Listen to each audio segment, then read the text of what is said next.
today's the day. I'm going to take the hardware off of this mandolin and install it on this one. I've already put some blue tape on there to protect the edges of the F-holes, but I won't really need this one until I'm done with this one.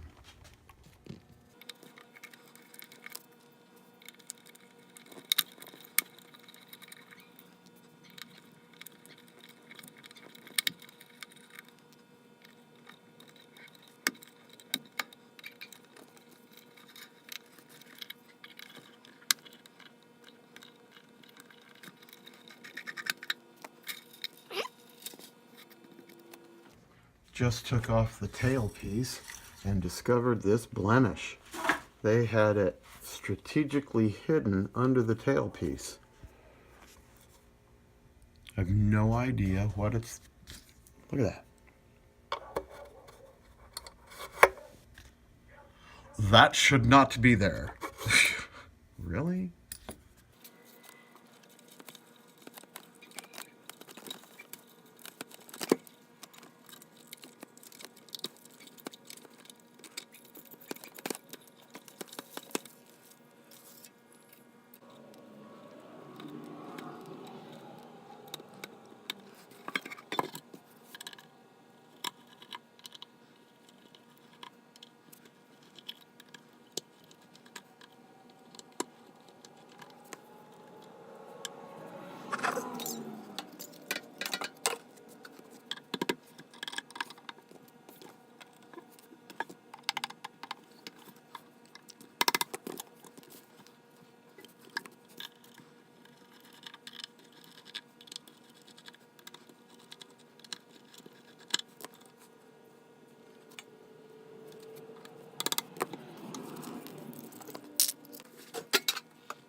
Here's a little side-by-side comparison of the LA mandolin made in Korea.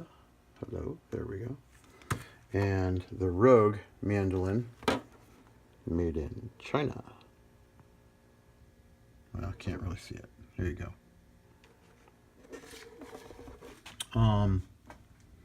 So far, everything looks like it's gonna bolt up. I don't have a hole in the tail of my mandolin. That's wonderful. The face of it. These, I believe, will line up in place. Oops. And but I've noticed that the Rogue mandolin neck piece seems to be a little thicker, at least right here. And maybe, it's hard to feel, maybe this is all one piece. It looks like this might have been one piece at one time before it broke. Nope, I'm incorrect. That was two pieces joined together.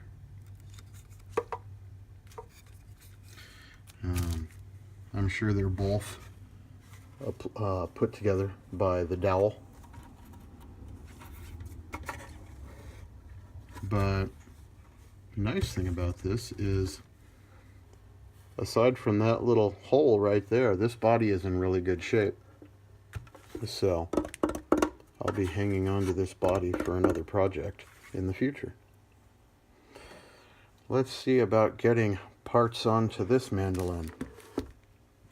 One thing I am concerned about is I do believe that this bridge, I'm sorry, the nut, will be a little low because it appears that this fingerboard is thicker than this fingerboard. So, we'll cross that bridge when I get to it. I'm going to start putting hardware on.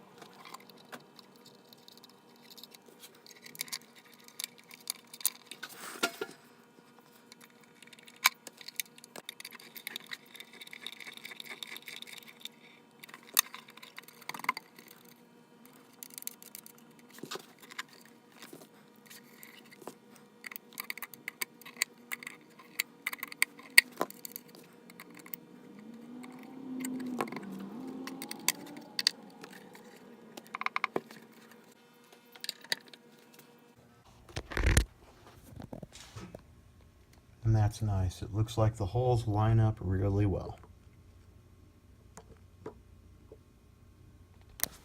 I'm going to try a different angle.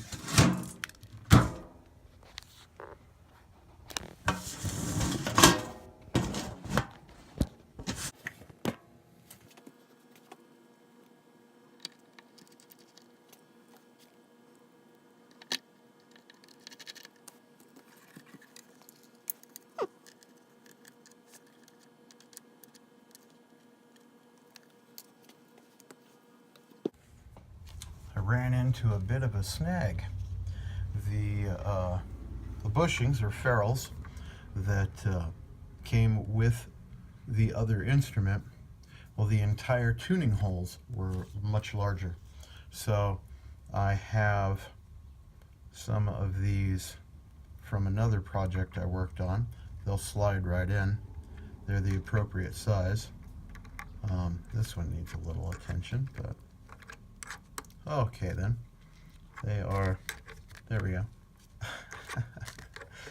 They are the appropriate size if I take a little file to those. And so, but the only problem is I only have 6 of them. They're for guitar.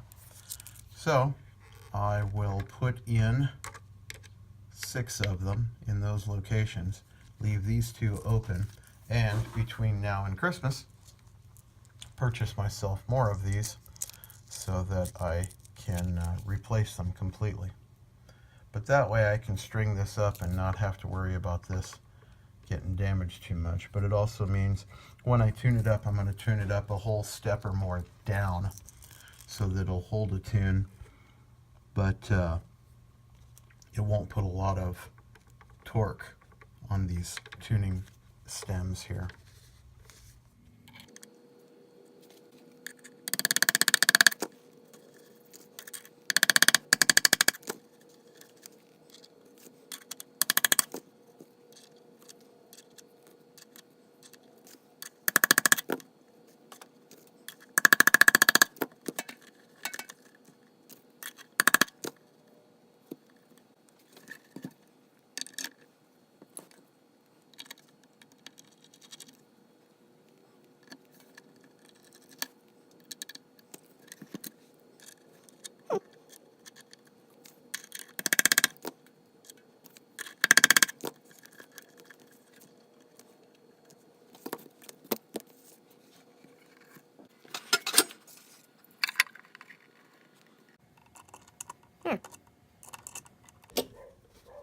Well, bummer.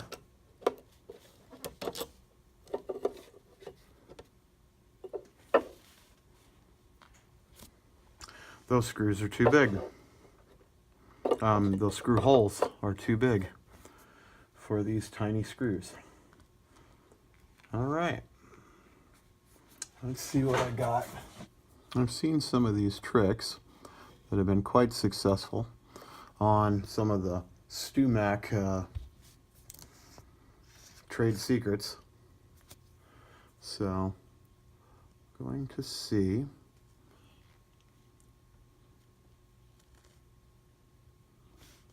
about getting some glue, good solid wood tight wood glue in here. I want to reduce the amount of drip so I don't have a bunch to clean up.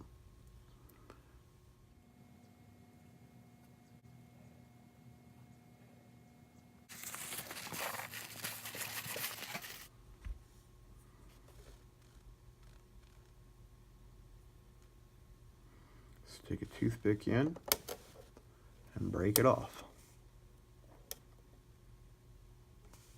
And just do that a few times.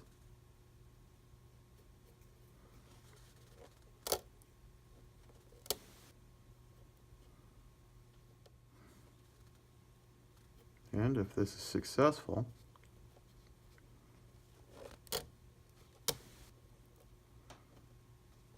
we'll have these holes filled up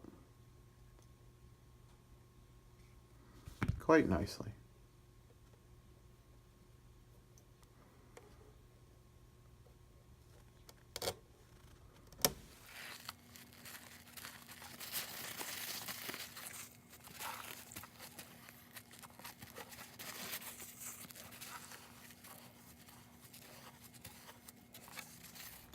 I have given this time to dry. Actually put it out in direct sunlight too, so it's really good and dry. The idea is to take these 3 screws right here that came off the other mandolin and install them in this one.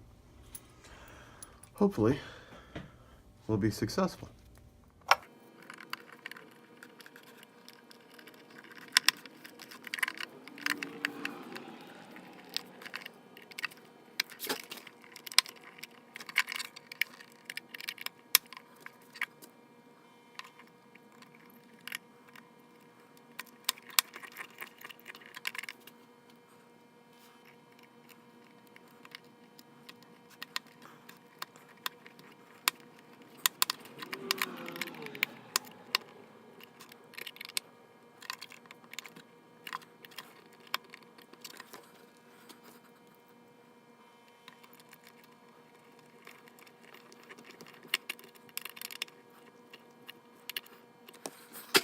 So I'm going to end my video here.